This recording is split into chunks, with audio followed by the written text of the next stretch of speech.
खूप दिवसापासून माझं लग्न जुळत नव्हतं.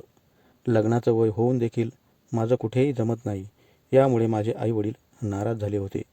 आमच्याकडे शेतजमीन भरपूर होती, यामुळे मी वर्गात हुशार असूनही माझ्या वडिलांनी मला फार शिक्षण घेऊ दिलं नाही. त्यावेळी त्यांना वाटायचं आपल्याकडे शेती भरपूर आहे, यामुळे पोराच्या लग्नाला काहीच अडचण येणार नाही. पण आताच्या मुलींना कशी का होईना पण नोकरी हवी असते. मुलीकडच्यांना खुश करण्यासाठी माझ्या वडिलांनी एक शकल लढवली. ते मला म्हणाले, रवी, तू काही दिवस पुण्यामध्ये एखाद्या कंपनीत काहीतरी काम कर आणि 5-6 महिने तिकडेच राहा. इकडे आम्हाला तोंडसुद्धा दाखवू नकोस. असं केलं तरच तुझं लग्न जुळेल. अन्यथा नोकरी नसणाऱ्या मुलाला मुलगी मिळणं आता खूप अवघड होऊन बसलं आहे. वडिलांचा हा सल्ला ऐकणे मला गरजेचं होतं, कारण त्याच्याशिवाय माझं लग्न जुळणारच नव्हतं. पुण्यामध्ये माझं कोणीही ओळखीचं नव्हतं, पण वडिलांनी मला एवढं तयार केलं की मी कितीही दिवस पुण्याला राहू शकेल. वडिलांचं आणि माझं नातं मित्राप्रमाणे होतं. आईपेक्षाही त्यांना माझ्या लग्नाची जास्त काळजी वाटत असे.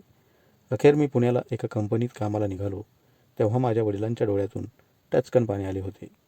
कधीच आपल्या पोराला एकटं न सोडणारे वडील आज मला एकट्याला पुण्याला पाठवत होते. आज त्यांच्या डोळ्यात पाणी जरी असलं, पण काही दिवसांनी माझं लग्न जर जमलं तर ते खूप आनंदित होतील, असा विचार करून मी पुण्याला निघून आलो होतो. तिथे मला एका कंपनीत मॅनेजरच्या हाताखाली काम मिळालं होतं. मी इकडे आल्यावर माझे वडील सर्वांना सांगू लागले, माझा मुलगा आता कंपनीत कामाला लागला बरं, त्यासाठी एखादं चांगलं स्थळ पहा. मी पुण्यात काहीतरी काम करत आहे म्हणून बरीच स्थळं आता येऊन गेली होती. ज्यांनी अगोदर नकार दिला होता ते देखील आता माझ्या बाबांना विचारू लागले होते. शेवटी 3 महिन्यानंतर आमच्या शेजारच्या गावातील एक सुनीता नावाची मुलगी मला पसंत पडली होती. ती दिसायला खूपच सुंदर होती, पण तिच्या आईपेक्षा तिची लहान बहीण आणखी सुंदर होती. खरं तर मला तीच आवडली होती, पण सुनीता मोठी असल्यामुळे माझं तिच्यासोबत जमलं होतं. खूप उशिराने लग्न होत आहे, यामुळे माझे वडील लग्नासाठी खूप घाई करत होते. शेवटी त्यांनी पैशाची जुळवाजुळव केली आणि माझं लग्न सुनीताबरोबर लावून दिलं. सुनीताला 2 बहिणी होत्या, एक तिच्यापेक्षा मोठी आणि दुसरी तिच्यापेक्षा लहान. तिच्या मोठ्या बहिणीचं काही महिन्यापूर्वीच लग्न झालं होतं आणि त्या दोघी दिसायला सारख्याच होत्या.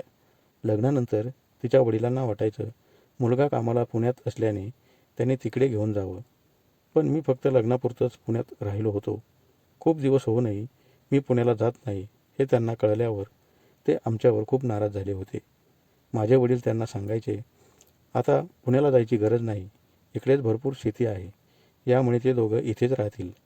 सुनीताच्या वडिलांना त्यांचं हे बोलणं खूप खटकलं होतं. म्हणून एक दिवस ते आले आणि सुनीताला माहेराला घेऊन गेले.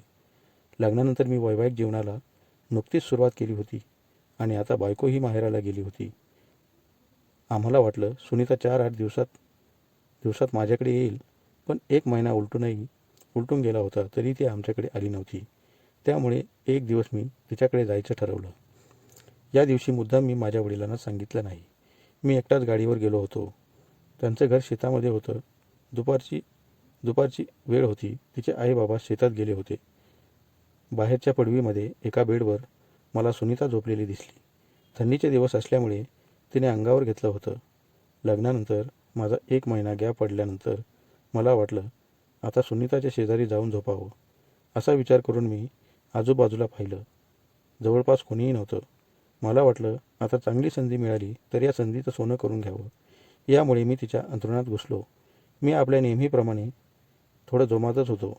अंगावर असल्यामुळे मला तिचा चेहरा नीट दिसला नाही.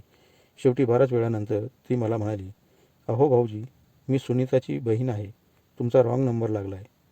ती असं बोलल्यावर मी अचानक थांबलो आणि चेहरा पाहिला तर ती खरोखरच सुनीताची मोठी बहीण होती. आता काय बोलावं मला काहीच कळत नव्हतं. भावनेच्या भरात माझ्याकडून तर सर्व काही झालं होतं, पण यासाठी आपला रॉंग नंबर लागेल असं मला कधीही वाटलं नव्हतं. शेवटी सॉरी म्हणून मी नीट तयार झालो आणि सुनीताची वाट पाहू लागलो. तेव्हा ती मला म्हणाली, ती तिच्या मामाकडे गेली आहे आणि 8 दिवस ती येणार नाही. ती असं बोलल्यावर माझं तिथे थांबून काही उपयोग नव्हता. यामुळे मी सासू सासऱ्यांना न भेटता पटकन गाडी काढली आणि थेट माझ्या घरी आलो.